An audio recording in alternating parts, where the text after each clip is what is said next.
partout, la situation a été compliquée à vivre pour de nombreux salariés, avec des situations personnelles parfois difficiles, des proches touchés par la Covid, la gestion des enfants, l'isolement, un appartement trop petit. Mais sur le plan collectif, en tant qu'entreprise, nous nous en sommes plutôt bien sortis. Sur le plan économique, et c'est en partie lié à notre secteur d'activité, le digital, et sur le plan humain, et c'est grâce à notre culture d'entreprise très forte qui permet un leadership partagé. 3 caractéristiques essentielles de notre culture d'entreprise ont été des atouts majeurs pour traverser cette crise. La première, c'est que la confiance et l'autonomie font partie intégrante de notre culture. Et c'est clé quand tout le monde passe en télétravail. La confiance permet au manager d'être serein sur le fait que chacun travaille vraiment quand il est chez lui. Et ça évite le micromanagement. La confiance, elle a aussi consisté à dire aux salariés qui avaient des enfants à gérer et à leur dire de manière très explicite, on sait que vous travaillerez moins bien, que vous serez moins efficace, mais vous faites au mieux et c'est pas grave. Et ça leur a enlevé une pression très importante. Le fait d'être une entreprise qui favorise l'autonomie de ses salariés a permis à chacun de s'organiser au mieux pour accomplir ses missions en télétravail. Et nous sommes convaincus chez Octo que chacun, quel que soit son âge, son niveau de responsabilité, son poste, doit pouvoir prendre des initiatives. Et ça se traduit notamment par 2 devises. La première, c'est « You say it, you own it ». Vous avez une idée, vous la mettez en œuvre. Cela sous-entend qu'il n'y a pas besoin de la faire valider par d'autres personnes, sauf bien sûr si la mise en œuvre nécessite un investissement fort sur le plan financier ou en temps. Et la deuxième devise, c'est « mieux vaut demander pardon que la permission ». Et c'est très lié à la notion de confiance.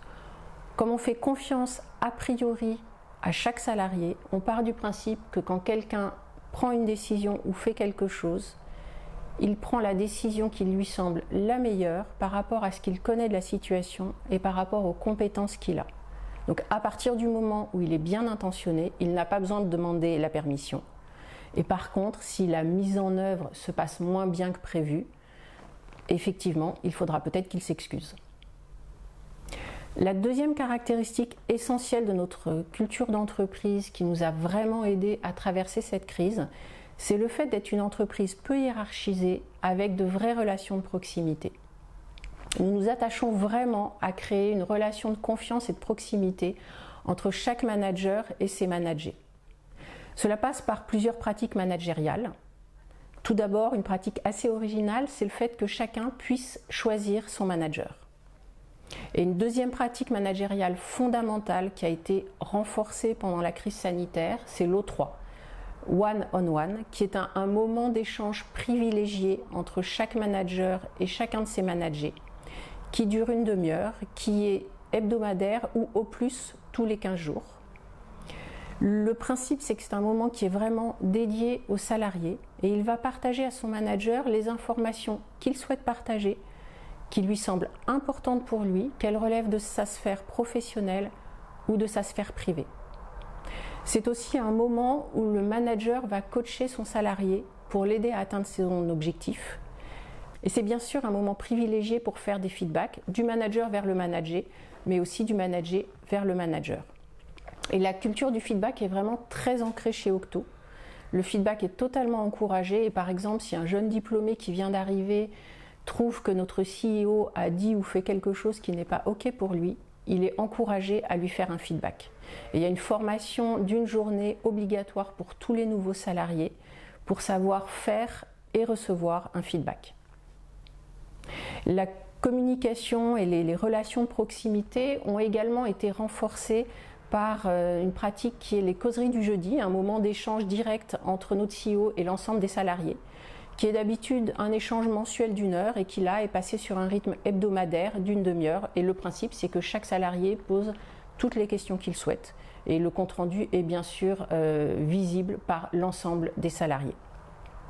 Comme beaucoup d'entreprises, nous avons aussi créé une cellule de crise qui s'appelle la Fast Lane pour prendre les décisions sanitaires, RH, vis-à-vis des clients les plus adaptées par rapport au contexte sanitaire et économique. Et cette cellule, la Fastlane, communiquait très régulièrement auprès des salariés qui nous ont fait un feedback très positif sur le sujet, en disant que c'était vraiment rassurant pour eux de voir qu'on a une équipe soudée qui prend des décisions rapidement et qui communique aussi rapidement sur ces décisions. Et la dernière caractéristique fondamentale de notre culture d'entreprise qui nous a aidés à traverser cette crise, c'est le fait d'être une entreprise agile avec une culture forte du partage. Le partage de bonnes pratiques est vraiment inscrit dans notre quotidien. Alors en temps normal, par de nombreux moments d'échange en présentiel et aussi par des partages de bonnes pratiques sur nos mailing lists dédiés à telle ou telle thématique.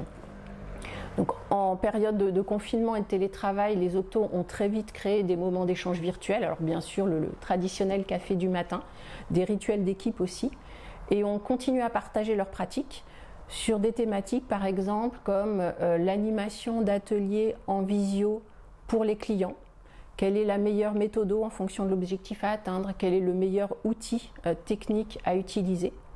Partage de bonnes pratiques aussi, bien sûr, sur les rituels d'équipe en remote.